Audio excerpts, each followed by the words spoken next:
I wanted to introduce you to Rick Dunning. He's an IP attorney here at Shepherd Mullen. He's actually hosting tonight's event. He's just going to have a couple of words. Thanks. Yeah, thanks for coming. It's good to be here. I've been, excuse me, looking forward to this for a while. I've got an interest in blockchain, FinTech, photography. How's that? So I'll be your patent attorney tonight. Start out with that. I just want to say a couple of quick things about the firm and about me. More. So Shepherd Mullen is a venerable global law firm. Venerable is founded in almost a century ago in Los Angeles. And since then, it's expanded and grown and prospered almost every year. It's a general practice firm, meaning it has attorneys that practice in almost every area of the law, from entertainment to IP. So I'm in the IP division. I'm a patent attorney and a double electrical engineer. I started out designing satellite communication systems for NASA and radar and sonar systems. As a patent attorney, I've worked mainly in kind of double E stuff, CS stuff, computer hardware, software. I've gotten to step out of that box a few times to chase counterfeiters around China, shut down some gray markets here and there around the world. But mainly a patent attorney. And I have had a chance to dabble in some of the blockchain, cryptography, and so on. I've been following Ethereum for a while, so I've been looking forward to this program. So on with it. Thanks so much, Rick. And if anyone wants to speak to Rick after, we've got like half an hour networking after the panel. Thanks so much. I should mention I brought some business cards, and they'll be out on the they're a table. little larger than usual. Mine are in Iowa, so they're printed on index cards. Enough room for pictures. And so now we'd just like to show a couple of our broadcasts that we do. The first one is Silicon Valley ICO Watch. Hello and welcome back to FinTech Silicon Valley ICO News Watch. My name is Ruslan Salis, and I bring you the highlights of what's happening in the crypto and blockchain world. So without further ado, let's dive in. So today in the news we have a blockchain betting platform that's doing well. We have the CFA Institute adding blockchain and crypto to its curriculum. And finally, we have some crypto ads coming back to Google and Facebook. Let's jump into the news. Augur, one of the first ICOs and DApp on blockchain, has its prediction betting platform up and running and seems to be gaining some traction. Users are betting on various topics like crypto prices, the US elections, controversial US stocks like Tesla, and drumroll, Game of Thrones casualties, of course. Next, the CFA Institute. In further evidence of Wall Street adoption of crypto, the CFA Institute is now adding topics on crypto and blockchain to its curriculum next year. The CFA Institute administers exams and certifications which are extremely sought after by investment professionals. And then finally, we have some crypto ads coming back to Google and Facebook. Coinbase was in the news last week with crypto ads coming back to Google and Facebook after they were banned earlier this year. They also launched a crypto custodial service for institutional funds and did acquisitions that allow them to list security tokens on their exchanges. Well, there you have it. I will catch you at the same time, same place next week, and make sure that you have subscribed to the newsletter. Catch you next time. Thanks, Liz. And we've also got our crypto news from Adam.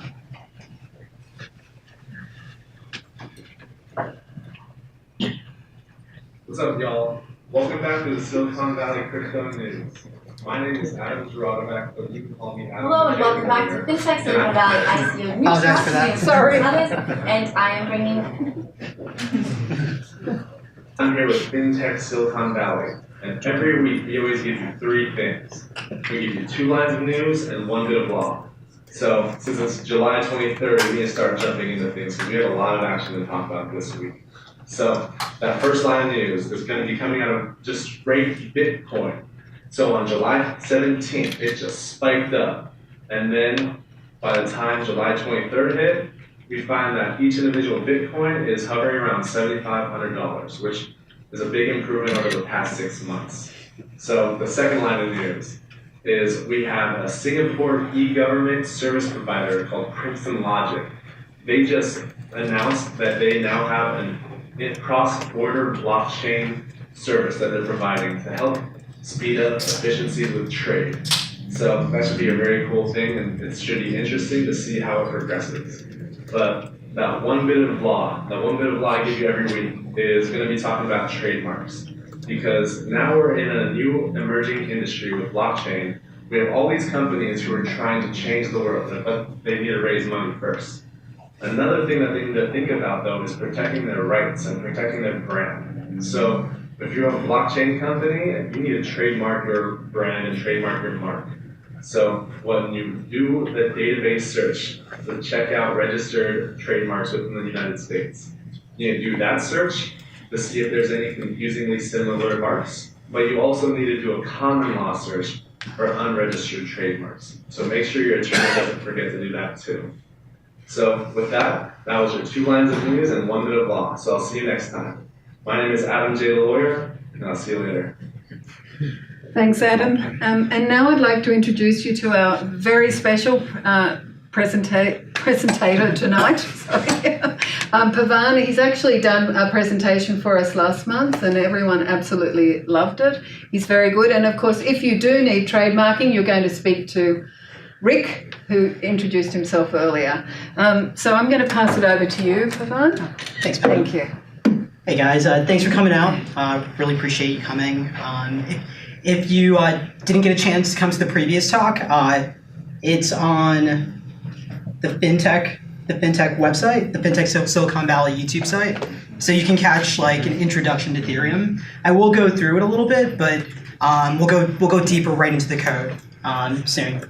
All right, so let me just jump back here. All right, so we'll go into an ERC20 contract soon. So after this talk, this will be you, right? You'll be all cool, walking away from an explosion, right?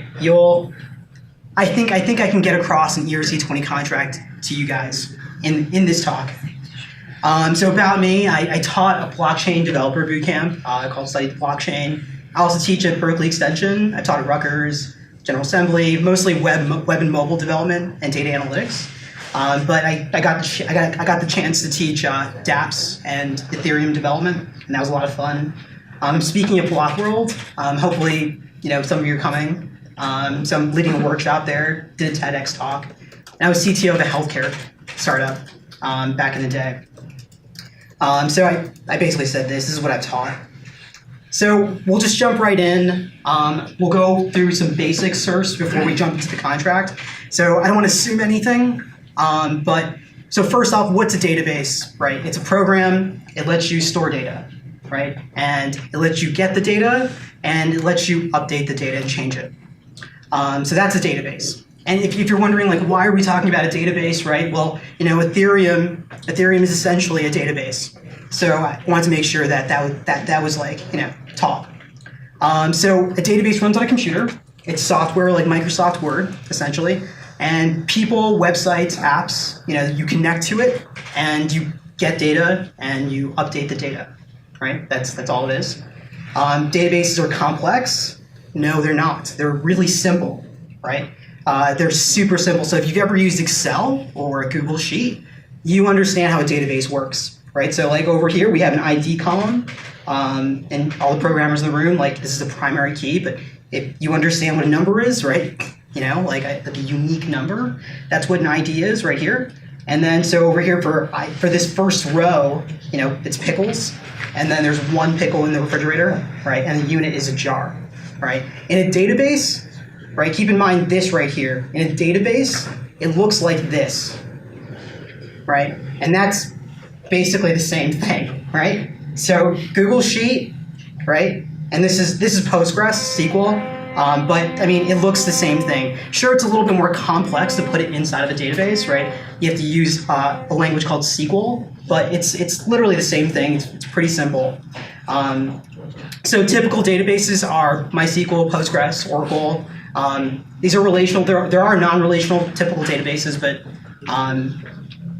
whatever, right? These are databases, and these databases, they organize the data in a relational way, meaning the data looks like this, rows and columns, right?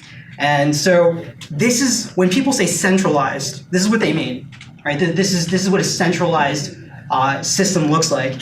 And typical databases are almost always centralized. They're almost always centralized, meaning the databases here and people and users and apps, they connect to them. So like all of these red boxes here, are people, are users, are apps, or websites that are connecting to the database, right? And then displaying it on the screen of the user.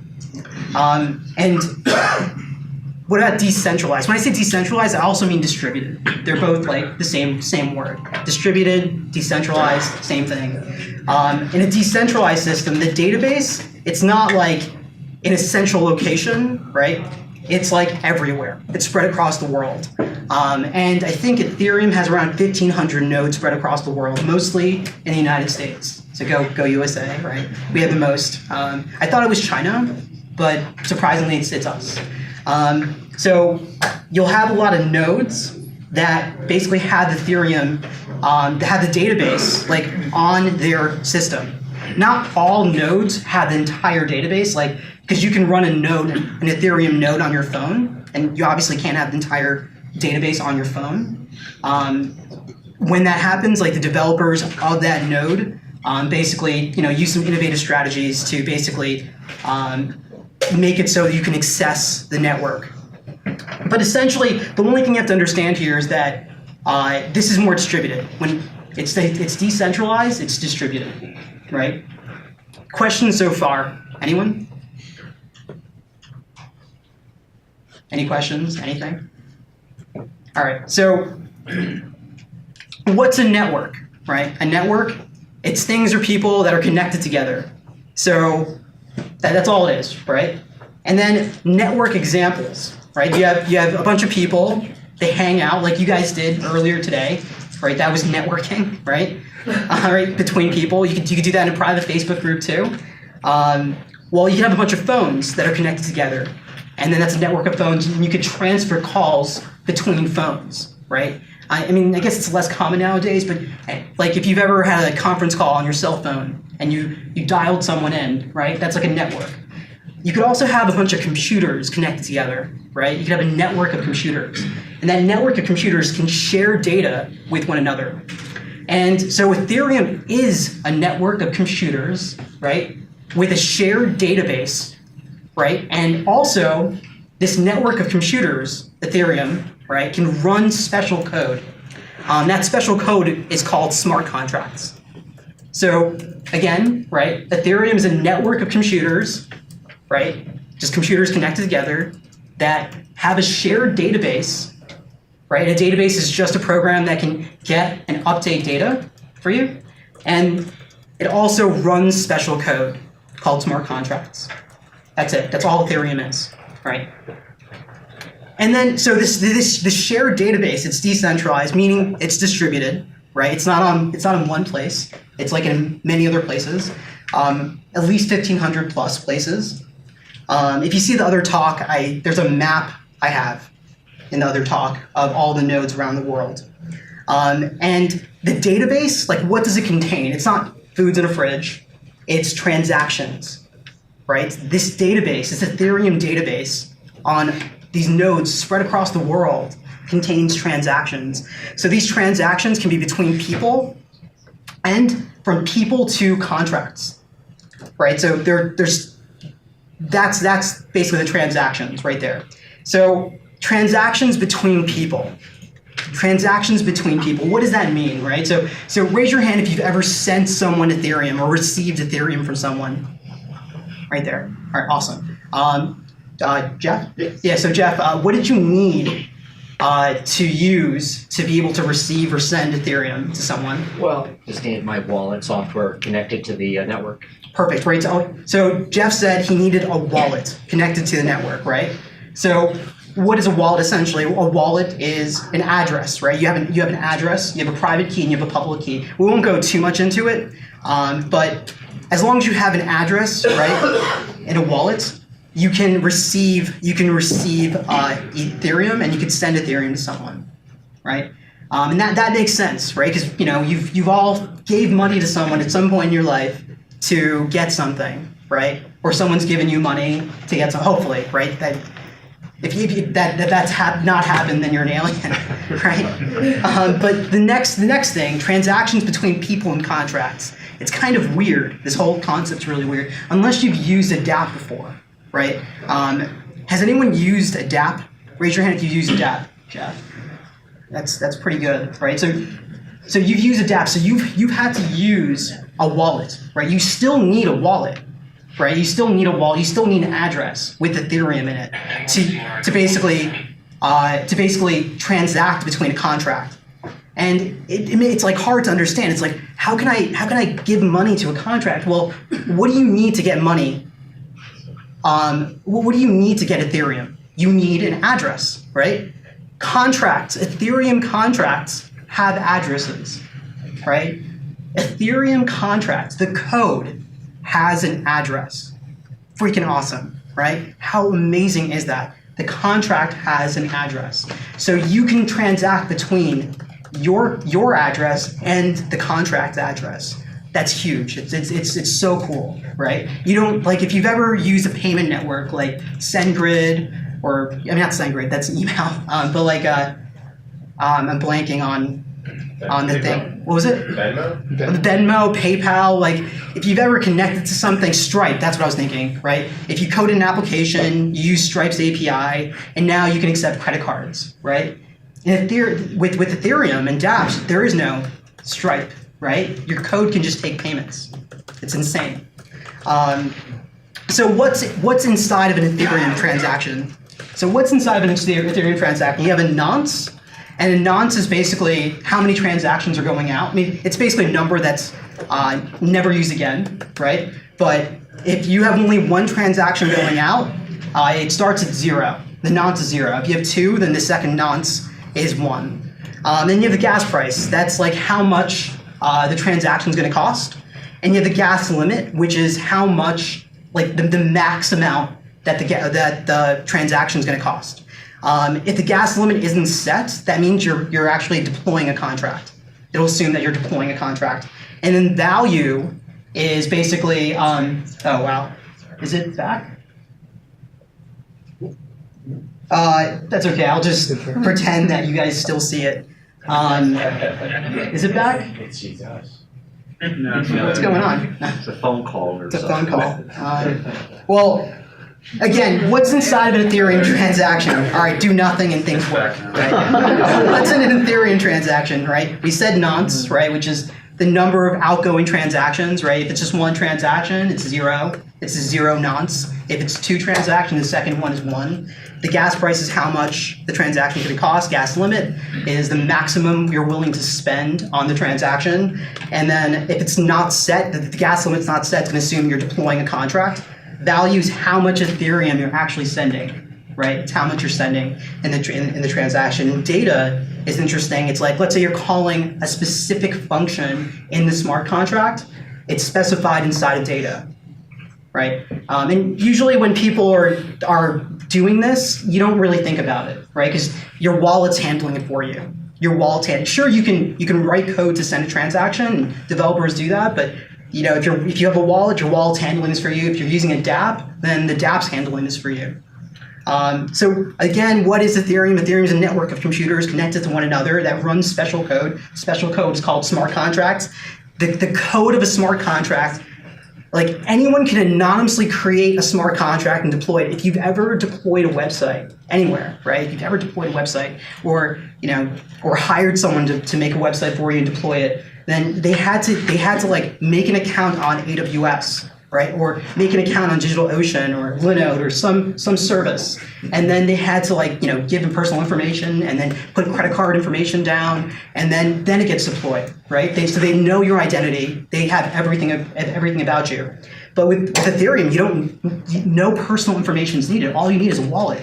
And you can anonymously create like an address. You can anonymously create an address. Matter of fact, you don't even have to be online to create an address.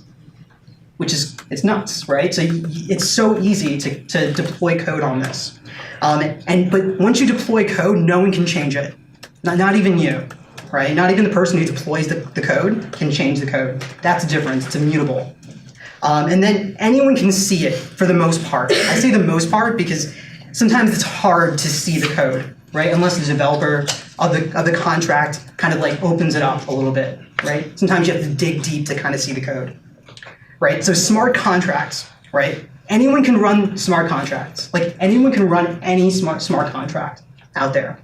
And then the smart contract lives forever. I mean, as long as the Ethereum network lives, right? If like somehow all the nodes disappear, then yeah, I guess it doesn't live forever. But I mean, it's a low chance of happening.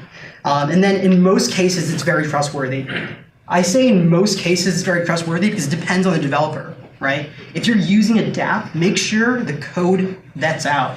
Because the code could just say like, as the owner, I can take anyone's money, right? You can write that in. You can write code in that says like, as the owner, I can take any money out, right? That someone deposits in. So the different types of transactions, right? We talked about it, like between people, like people can transact with one another. And then if you deploy a smart contract, that costs money. Like you can't just deploy smart contracts and it costs money. Sometimes, and it costs depending on how much code you have in there. And then if you call a function in a smart contract, that changes the state of the contract. Meaning if you change any of the data, if there's data that you change, it's gonna cost money. If you're gonna add data, it's gonna cost money. If you're just getting data, it doesn't cost anything. So if you're just trying to get data from a smart contract, it costs nothing, right? But if you change state, meaning if you change data, it costs something. I think that was it right there. So this is the Ethereum GitHub page, right? Raise your hand if you've been there. That's awesome, right? The best way to get better at this stuff is to go look at the code, right? If you want to learn more about this, go look at the code. And hell, go look at the issues, right? There's issues here. Go solve something, contribute, right? You'll learn a lot more than just coming to a talk. But over here on EIP's list, you'll see right here, wait 1 second. Yeah, right here. So this right here is what ERC20 is based off of. This, like it's a protocol, it's a set of standards. When someone says ERC20, it's just a set of standards. And these set of standards are actually defined right here, right? In plain English. So it's really cool. And if you're trying to come up with the next big startup idea, right, on blockchain, and you're like, I don't know what to build, right, but I want to build something, come here, go to this page, look at the EIPs. You'll have tons of use cases, all written out in plain English, right here. There's tons and tons of great use cases for blockchain, just sitting, waiting for someone to build. Raise your hand if you've heard of CryptoKitties. Right? That's awesome, right? So CryptoKitties were the first ones to use the ERC20 protocol, right? So maybe you could build something that could be the first use case of one of these EIPs out there. Some of these have never been used. Okay, so now let's dive into the code, but before, any questions? Any questions? None? Just raise your hand if you, go ahead. When you say it costs something, Mm-hmm. what do you mean? What's the value? What's the thing that the cost? So the question, I'm going to just repeat it for the camera. The question is like, when I say it costs something, what does that mean? Like, what does it cost? It costs Ethereum, essentially, right? So you need Ethereum to basically write to the Ethereum network, or to update data on the Ethereum network. To write to a smart contract or update data in a smart contract, you need Ethereum.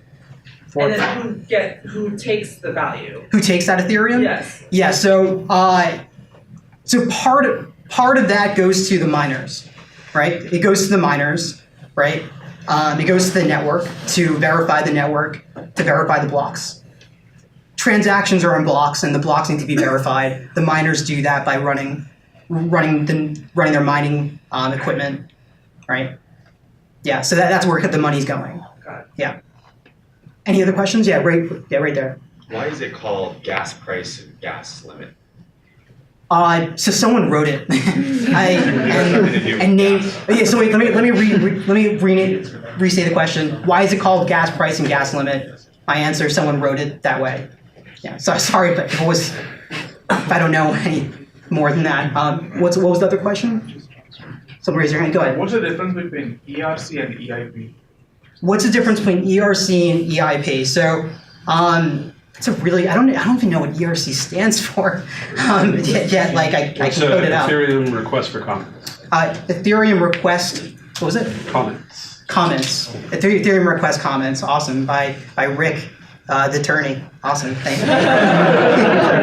The attorney knows more than the developer. That's awesome. I'm gonna hire you. Right. And EIP. You wanted to say EIP stands for Ethereum proposal. Ethereum something proposal. What was it? Improvement proposal. Thank you. Right. I mean, like, so some of these haven't been actually released yet, right? They're still voting on this. There's actually, I forget the number it is, but there's one on subscription payments. Because subscription payments you can't do subscription payments right now. Meaning, like, for me to just take money out of your account automatically, I can't do that right now. But they're voting on whether they should put that into the network or not. We'll do one more question before we dive into the code. Go ahead. How do you know what to set the gas price and gas limit at? So your wallet should just do that for you, right? And then if it fails, you can increase it. Yeah. What about when you're writing a new smart contract? When you're publishing a new smart contract to the network? Okay, so let me repeat that question. Sure. When you publish a smart contract, how do you know what the gas price should be, right? It's weird. Like, you just kind of set it and then hope that it works, right? And there's like standards online. There's standards online, like, I forget the number exactly, but you set it to that number. Does it change frequently? Yeah, based on the network usage, right? It's a network, right? There's no set number, right? So you just set it to a number that people agree on online, and then if it doesn't work, then increase it. Yeah. Right, it's like eBay. Right? Okay, so let's dive into the code. So this will be Solidity, but first, before we dive into this right here, in 15 lines of code, you can build your own token, right? Your own token contract, because of libraries out there, right? It's a lot more code than this, because I'm using the Open Zeppelin library. But before we dive into the code, let's go over some concepts first. So just jump in right here. Solidity is a programming language for smart contracts, right? There are other ones, Serpent and Viper, but Solidity has the most traction, the most documentation. A lot of people use it. Stack Overflow questions. So a contract in Solidity looks like this. This is a contract. What's the name of this contract? Anyone? Sample, right? Sample, right? You know Solidity already, right? So it's called Sample. If you've ever worked with an object-oriented programming language, right, then it's going to be very straightforward for you, right? It's going to be extremely straightforward for you. If you haven't, it's not that hard, right? So the name of this contract is Sample, and so usually when you make a smart contract, you specify this above the contract. So you specify this right here. And this tells the compiler, right? The compiler, the EVM. When I say that, that compiler, right? It's on all the nodes on the network, right? All the nodes across the world have this compiler, and it's going to run version 418, and this thing right here means keep trying new versions of Solidity, keep going up, right? Until it breaks, and then use the version below that. And then skip version 0.5.0. Why is like this?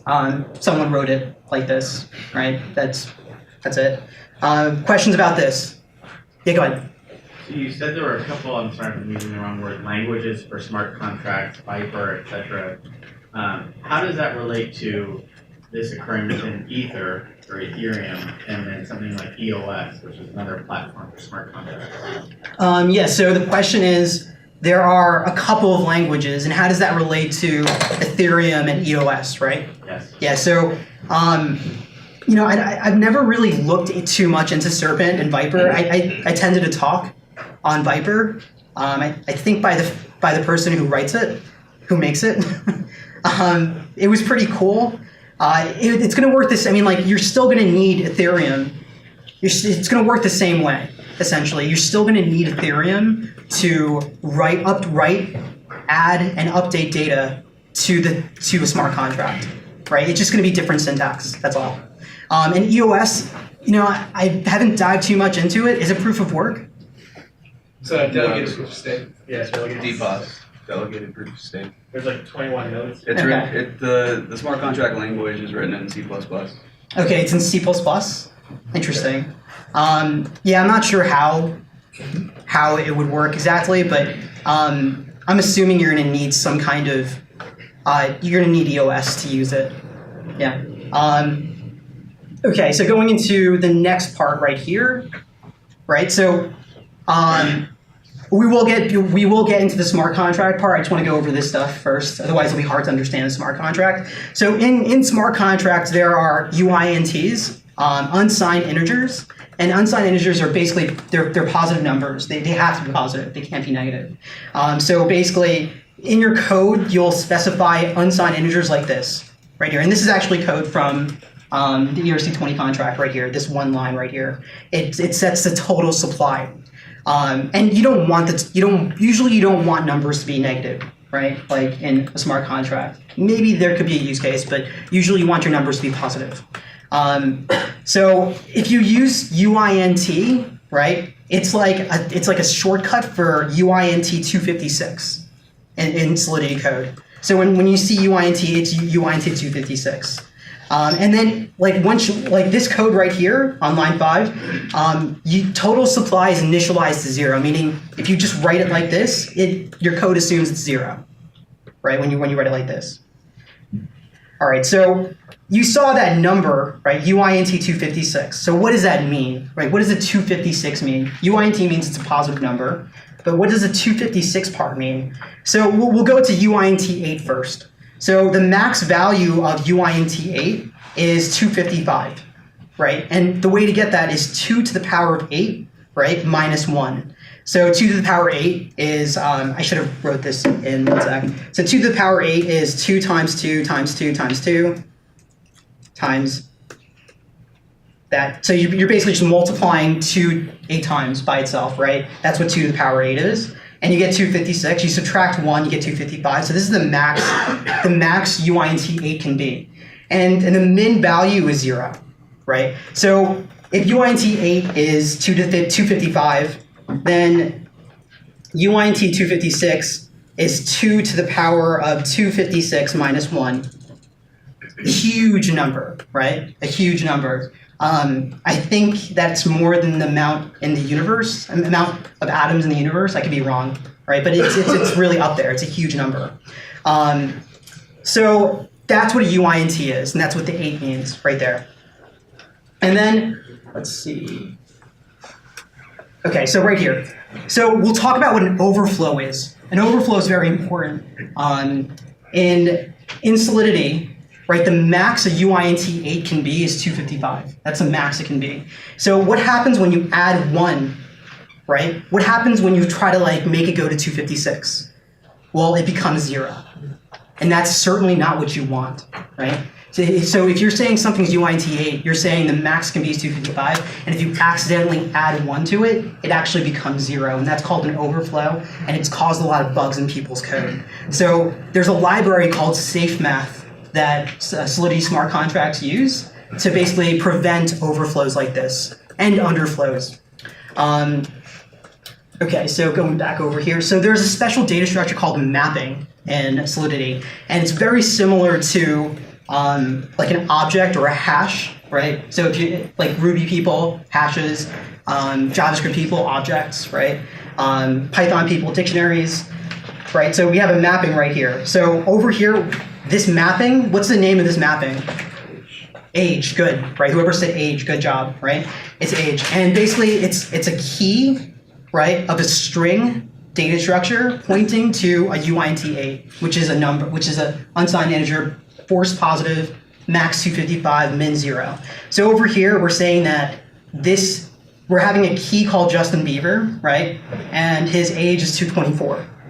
Right, and then over here we have the oldest person in the entire world, Kane Tanaka, and max age, we have this age of 115. So uint8 is very fitting for this. Why is uint8 very fitting for this, anyone? Who's gonna go over to? No one will be 255. No one's gonna be 255, right? I guess, hopefully maybe in the future, right? But not now, right? Not for the foreseeable future. No one's gonna be 255 or 256. Yeah, go ahead. So who will be charged if we're adding more key value pairs into the mappings? Like, is it the smart contract deployer or like the one who try to invoke? Great question. That's an amazing question. So who's gonna be charged money if you're adding more key value pairs into a mapping, right? That was a question. So the answer is the person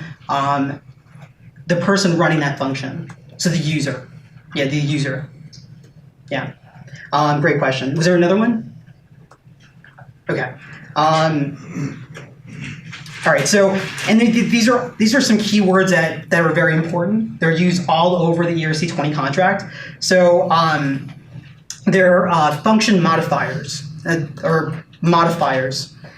So there's public, and public means that this variable or function can be accessed anywhere by anyone, right?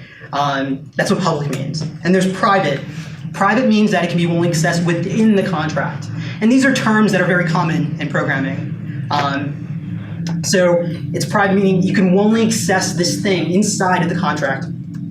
And then you have internal. If something has internal on it, then it can be only accessed inside the contract, similar to private, but also to contracts that extend that contract. So if there's a contract that extends a contract, then it can use anything named internal. But if something's private, it can be only used inside of that contract, not by anything extending the contract.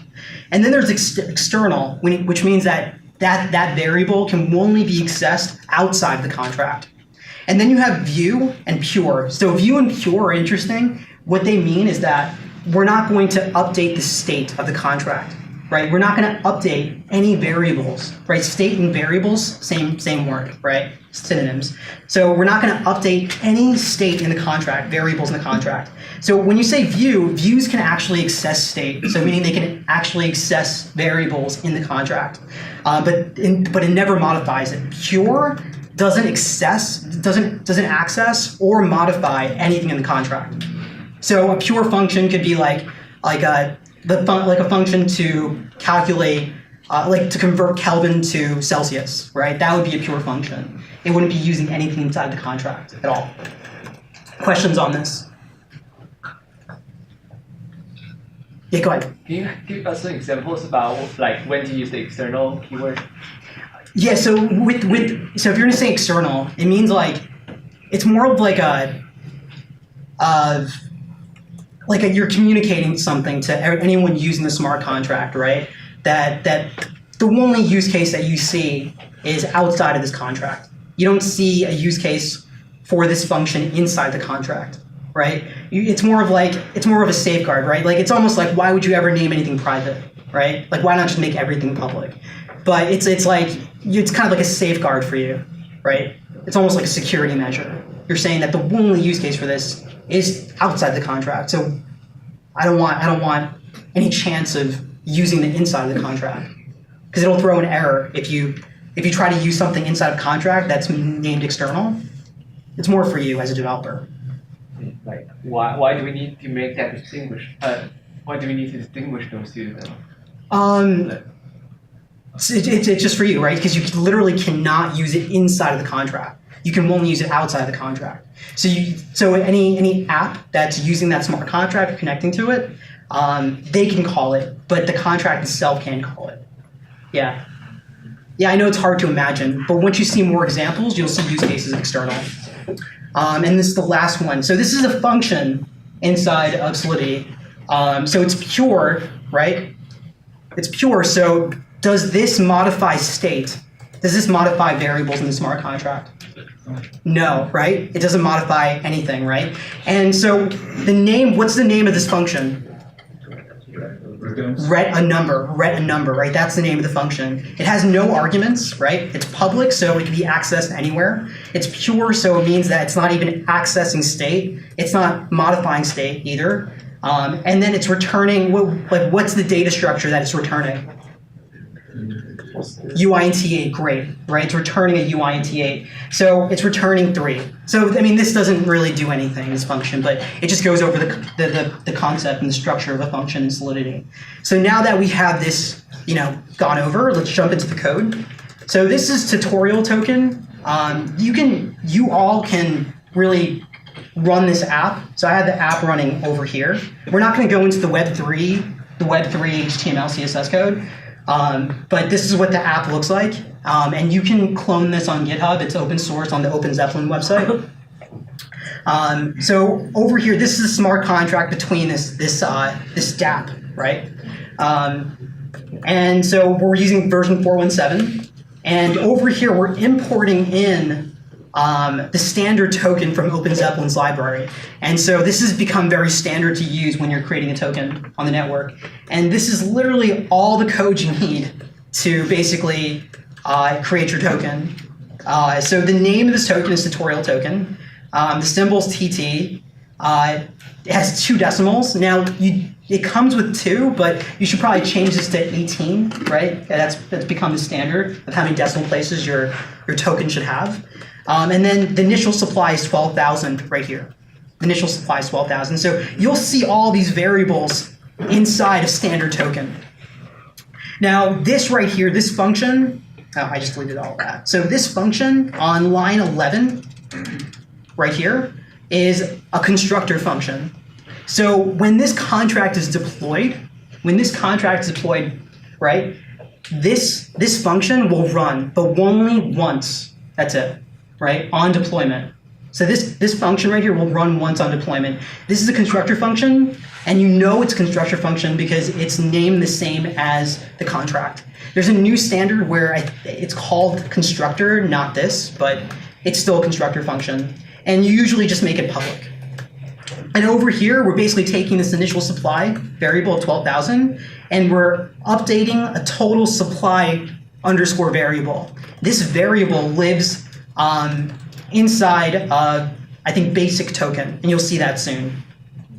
Over here we see the initial supply going to like a mapping. Balances is a mapping. Balances is a mapping of an address to a number, right? So this line of code right here, does anyone want to venture out and take a guess of what this line of code's doing?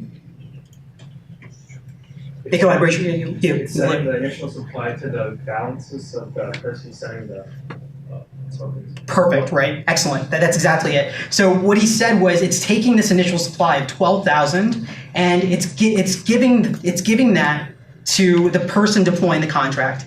So msg.sender is the address of the person connected to this function.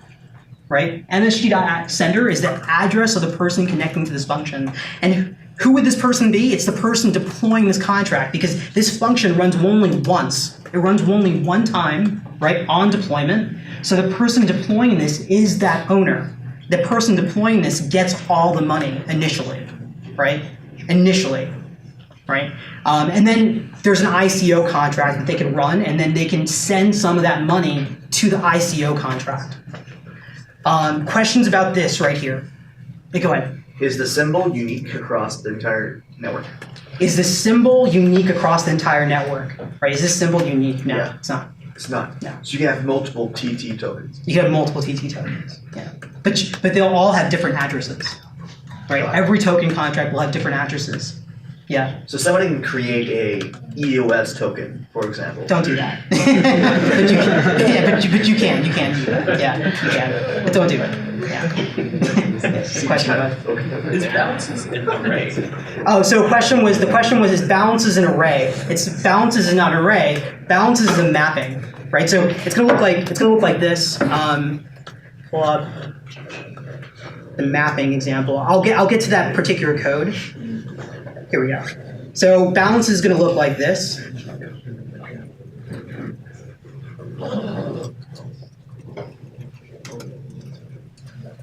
That's what balances looks like, right there.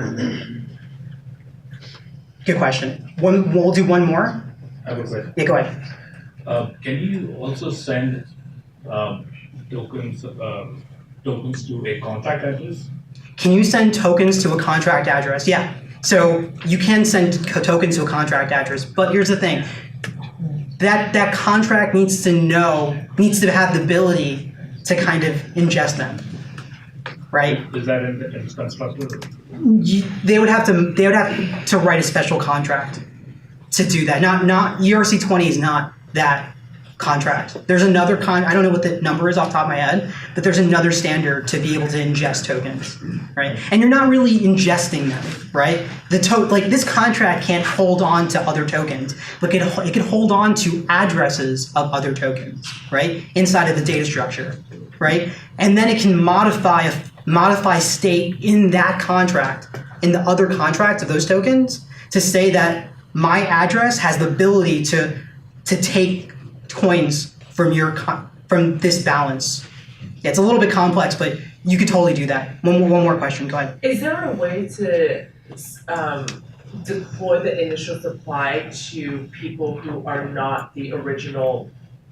Yeah, absolutely. Yeah. So the question is there a way to give this initial supply, like split it amongst other addresses, right?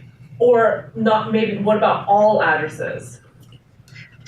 So I'll do the first part first, Okay. right? So the question is, can this initial supply be split amongst multiple addresses? Yes. You just have those addresses over here, right, somewhere, and then you could split it here somewhere, right? But if you want to give this initial supply to all addresses, it's a much bigger problem. You would have to know their addresses. We would have to know their addresses. I mean, what you're trying to do is an airdrop, right? Yeah. If you want to do an airdrop, I mean, like earn.com can help, right? Earn.com has like an airdrop feature. There's a couple services out there that will do airdrops for you. If you want to run your own airdrop, like you'd have to have the addresses somehow. Yeah. Sorry guys, I'll be afterwards and I'll answer more questions. I just want to move on a little bit. So over here, tutorial token is extending standard token. So let me open up standard token. This is standard token. This is from the Open Zeppelin library. This is all on GitHub, right? So this standard token is extending ERC20 and basic token, right? ERC20 and basic token. So I'll open up standard token in a second. The reason why I wanted to open it up right away was because tutorial token is actually extending standard token. So I wanted to just show you this is standard token. And standard token is extending ERC20 and basic token. So if I take a look at ERC20, right, it's this. And this doesn't look like much code at all. What this is called is an interface. This is an interface. And it's basically a set of standards, right? Like you should use these functions. And ERC20 basic is also an interface, right? Why is it written like this? Ask Open Zeppelin, right? They're the ones who wrote it. But the meat of the code is in basic token. So let me open this up right here. So the meat of the code is right here, and this is a library, right? SafeMath is a library, and it prevents overflows for UINT 256s. If you wanted to prevent overflows for UINT 8, you just change the number from 256 to 8. So we got a mapping of balances, right? So this is what balances looks like, right here. We use balances as keyword in tutorial token over here, right? The way we're getting this is, right here, from this line. So this stores all of the balances, right, for the entire contract, for all of the addresses. And then we have total supply. Remember when we set total supply in the constructor function? Right here. This is total supply. We're setting the initial supply of 12,000 to the total supply variable. This total supply variable lives inside basic tokens right here. And then over here, if we wanted to get the total supply, right, we would just call this function. How much gas does this cost? How much gas is getting the total supply cost? Is it 1 million? 10 million? Zero. Zero. Why is it zero? Why does it cost only zero? It doesn't. Reading data. It's just reading. It's not modifying state, right? Remember, if things only cost money if it modifies or adds or updates state, right? But this doesn't update state. Matter of fact, we even makes it super easy to know because it's a view. If something's view or pure, it doesn't cost anything. So this is how we get the total supply back. Over here, this is the transfer function, right? This is what wallets use, like web wallets or any wallet. So transfer, so it takes an address called to and a value, and then it returns a Boolean of true or false. And basically, right here, this is like an if statement. It's an if statement. I mean, like there are if statements in Solidity, but you shouldn't use them as much as a require, because require will like terminate right after line 32. It will terminate right there, and it won't go on. Whereas an if statement will go on. So you'll see most people use a require statement. Can I get a time? 7:52. 7:50. Oh, I mean, how much time's left? 10 minutes. 10 minutes. Okay, cool. Thanks. So over here, so with the so over here required to. What this means is that this address passed into this function cannot be address 0. So address 0 is interesting. What address 0 does is it's like an Ethereum address that looks like this. You can send money to it, but then no one can get it, right? So what that does is it just says don't do that, right? Please don't send money here, right? Because then no one can get it. And then over here, this just checks whether what you're sending is like you have that money, right? Like is the amount of money you're sending, right, less than or equal to how much money you have? And what is MSG.sender? Your address, right? MSG.sender is your address. It's the person's address that is running this function right here. So then over here, this right here, what this does is it updates your balance. So if you're wondering like what is .sub, right? .sub is short for subtract, right? It's just subtracting the value from your balance. So you can update a balance by doing this instead. You can just do -1, but then you risk overflows. So that's why people use .sub from the safe math library to prevent overflows. And then over here, right, it's adding value to whatever address, to the balance of the address that you're sending the money to. And then emit transfer, this looks really confusing, but all this is saying is like, it's an event. And we'll probably not get to this, but any dApp or wallet that's connected to this contract, once line 37 runs, it'll get like a message and then to like update the UI to let people know that, hey, the balances have changed, right? Go ahead, question. So the sender in that function right there, how does it protect it to make sure it doesn't get manipulated? So the question is, how does it protect MSG.sender from getting manipulated? What do you mean by getting manipulated? To change. So blockchain, I heard, is like very difficult to change, right? It's like all encrypted, right? But the question is, like, if you're able to access this, you could change the sender to someone else. So how does the code prevent this change from happening? So the question is, how can the code prevent MSG.sender from being manipulated? It's impossible, right? Because if you're connected, the only way to run this function is with an Ethereum address, right? And then whatever Ethereum address you're using to connect to this function to run it is going to be MSG.sender. And then it's going to check how much balance you have, right? Not someone else. It's specific to the person running. Yeah, it's MSG.sender is specific to the person running this function. Whatever address they have is what MSG.sender is going to be, right? Which is the node that's connected, right? It's not the node. It's just MSG.sender is just whoever's connected to it, right? So if you make a dApp and then someone uses your dApp, right, then MSG.sender is going to be their address. Yeah. Signature. Oh, sorry. Go ahead. I said you would use signatures to prove you're the owner of that address. Yeah. What he said was you would use signatures to prove that you own the address, and the wallet would do that for you. One more question? Yeah. So how do users get like unique Ethereum address? The question is, how do users get unique addresses? The wallets just do that for you, but it's just an algorithm. It's just an algorithm. It just, there's a private key, and it starts off with a private key, runs through the algorithms, and then generates a public key. And that's it. You don't have to be online. Have you ever used Mongo? No. MongoDB? No. Have you ever used a UUID? But I mean, like they're all like centralized stuff, right? How do we do that? Like it's just it's an algorithm. It's an algorithm, and the algorithm is like really good. It's gonna be very rare for two addresses to be the same. If you wrote your own code to create your own address, and let's just say you chose a private key of 1, which is totally possible, right? You're gonna get hacked immediately, guaranteed, right? But there's a way of choosing a random number for a private key that most wallets use that's very hard to determine, right? So if you figure out a way of reverse engineering people's public keys to private keys, you'll be the richest person in the world, right? All right, going down. So then over here, this function, right, just based on the name of it, what does it do? Retrieves the balance. Retrieves the balance, right? Good job, right? It retrieves the balance. So it takes in owner, which is an address data structure, and it doesn't update state. How do I know that really quickly from this word? It's a view, right? Views and pures don't update state at all.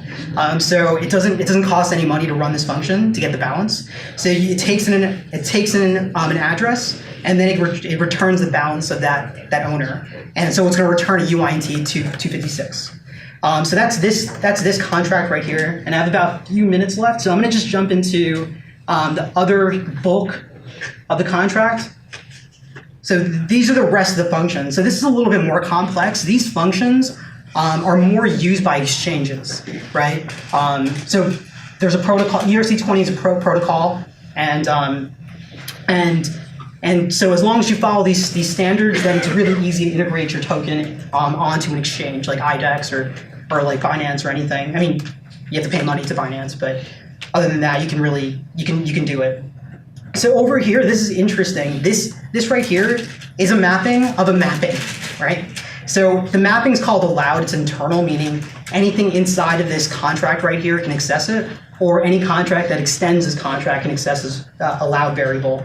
And so it takes in an address as a key, and it maps it to a mapping, right? So this mapping right here is an address to a UINT 256. What allowed is used for is to allow you, is to give someone else access to your money, but to a limited amount. So let's say you have 500, right? That's your balance. And you're like, okay, you have the ability to control 100 tokens, right? And you have the ability to control 100 tokens, right? But only 100. That's what allowed does. And it's mostly used for exchanges, right? If you're wondering like what's the use case, it's for exchanges.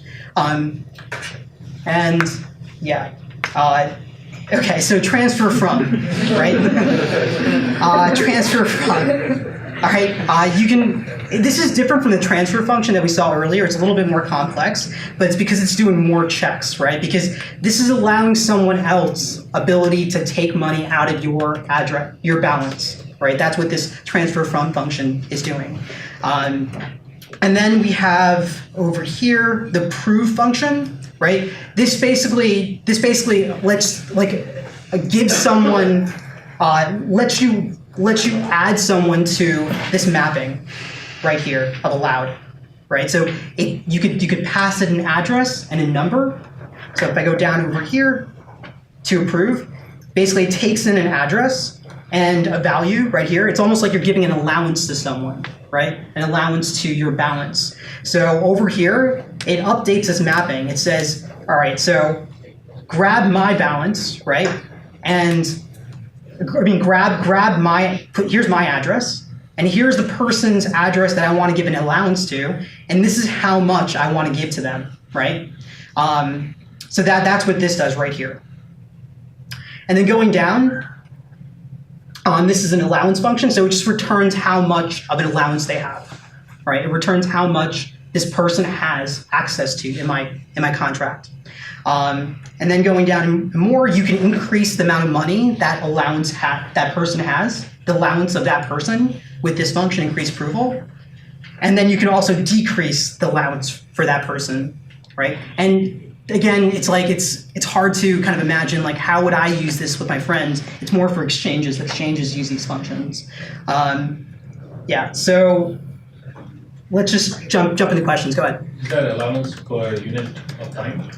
So going up, allowance is for money, not money. I'm sorry. UINT 256. So it's an unsigned integer, positive number, anywhere from 0 to 2 to the 256 power minus 1. But does it prevent you from spending your balance? Does this prevent you from spending your balance? Your entire balance? Is that what it is? Well, so if you give someone, let's say you add someone's address into this, right? You call that allowance function or whatever, right? To give someone an allowance into your balance. You still can spend all of your money, right? But that person can spend the amount of money you allowed them to, right? If you spend all of your money, then they can't spend anything, right? Because there's no money to spend anymore. But they have the ability to spend a certain amount of your balance. Oh, okay. Yeah. But if you remember back in the balance function, it's not going to allow you to spend more than you have.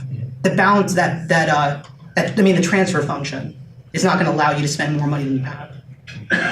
Other questions? Yeah, go ahead.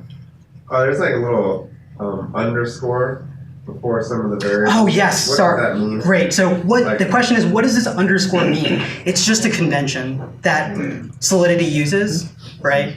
That all arguments should have underscores in front of them, right? So what's the point of that, right? So like the point of that is to differentiate. So you see how this variable right here has no underscore in front of it, and this one does. It's for you to differentiate between things that are arguments and things that are in state. Okay. Yeah. So this is like in state, right? This variable called allowed is in state.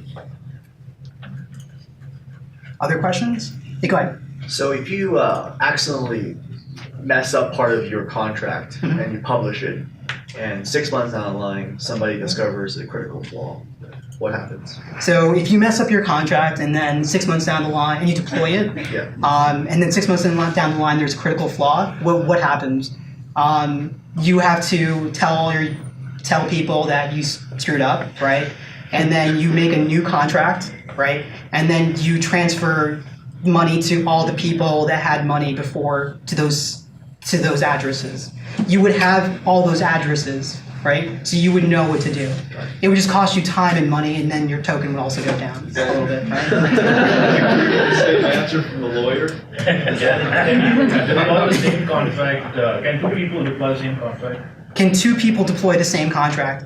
That's the question. Yes, two people can deploy the same contract, but then what's going to be different about the contract, though? Address. The address is going to be different. Yeah. Sorry, guys. Yeah. Sorry that we have to wind this up. We do have half an hour now for networking, and I wanted to give a round of applause to Pavana.